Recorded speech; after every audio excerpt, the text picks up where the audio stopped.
Hello, my name is Eddie Tofpik. I'm Head of Technical Analysis and Senior Markets Analyst at ADM Investor Services International Limited, and here is your weekly technical analysis of New York and London sugar markets.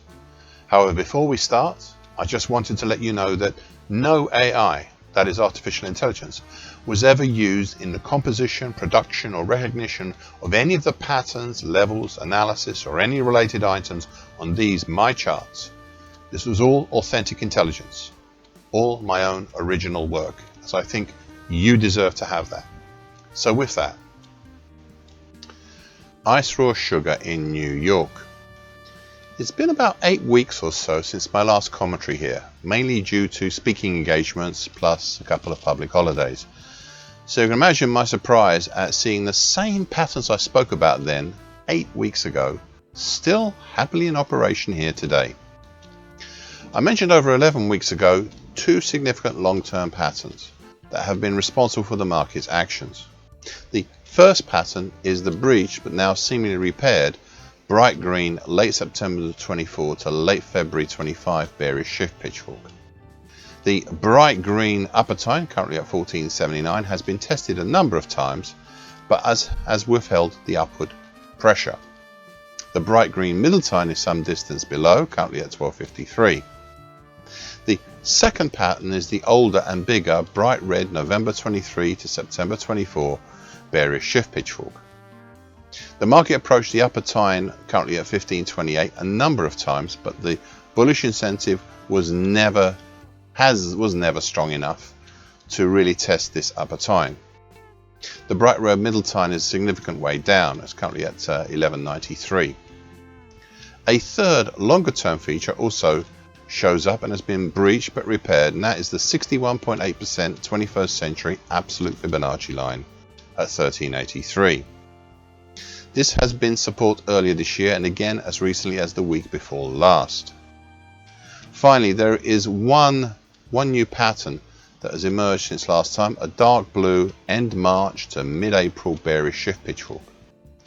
The dark blue upper time, currently at 1492, is complementary to all the other upper times, but the dark blue middle time below the market is currently at 1363, is a lot closer to the market than the other middle times. I also note the bearish pressures seen last week that still play on top of the market from the green short medium moving average, which is currently at 1455, and the mauve medium moving average currently at 1448. Ice Europe white sugar in London. Not quite the same as New York sugar here in London sugar, as though we have some patterns that when I last looked at this market about 8 weeks or so ago are still surprisingly in operation. There are also some others that are possibly on their way out, and maybe a new pattern that might be setting up to work here. The main pattern that's still operational is what I coined back then the most important pattern here on this daily chart.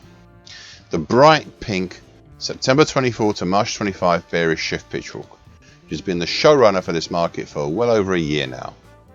It was, as I said 60 weeks ago, and I quote, "Also keep an eye on the bright pink late September 24 to mid-March 25 recently finessed bearish shift pitchfork. This is a very shallow pitchfork, and the more the market moves slower through it, the more I'm beginning to like it." End of quote. We're currently in between the bright pink middle time below, currently at 416.10, and the bright pink upper time above, currently at 474.5. A second pattern I mentioned back then has been tested and breached a number of times and is on the verge of being broken, and that is the bright red January 24 to date downtrend. That's currently at 440.40. We have been above this bright red downtrend for most of last week as well as today, but the stabilization over the downtrend has been very delicate and not robust enough as yet to fully label it as a broken downtrend. This is one to watch.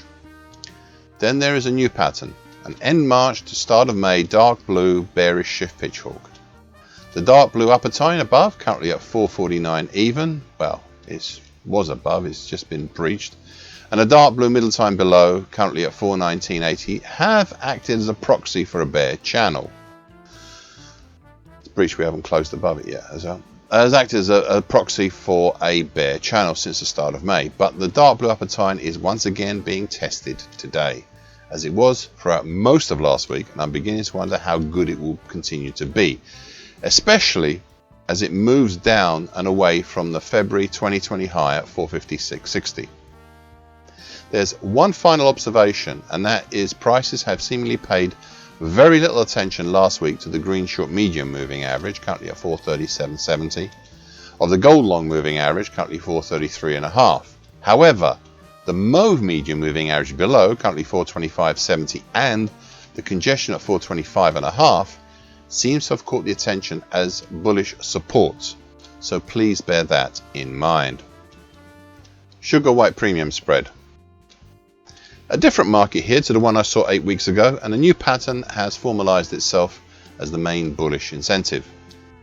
The market has overcome the July 25 to May 25 downtrend, currently at 115.5, my apologies, 115.5, and is now testing and trying to push through a pair of 50% Fibonacci lines from the July 2019 to September 22 move and the August 21 to September 22 move at 128.75 and 131.75 respectively, as well as the June 2020 high at 134.25. As I said back 8 weeks ago, and I quote, "To be honest, none of these three resistances look that great right now." And that's the end of the quote. And the market is seemingly carving a way through them. It is doing this carving with the aid of a new pattern, a February/March 2-day bullish expanding wedge pattern, currently 110.75 to 144 even. It's quite a large gap there between those two levels, but it's true. Though I might finesse a new upper trend line to this pattern to take into account any reduced high we might have as a result of the erosion by the three resistances. Nevertheless, once stabilized beyond these resistances, should that be the case, then we have the September 25 high at 144.25 and the July 25 high at 151.25 as resistances. But I suspect the next major resistance will be the 2013 high at 152.75. However, I do note that below we have some congestion, but it's the best of it starts down at the 115 area and lower. Thank you for watching and listening. This weekly broadcast gives the essential market patterns and consequences. Please be aware of the risk disclaimer posted both at the front and at the back of this broadcast. Copyright is Eddie Tofpik and ADM Investor Services International Limited. And here comes the final important bit.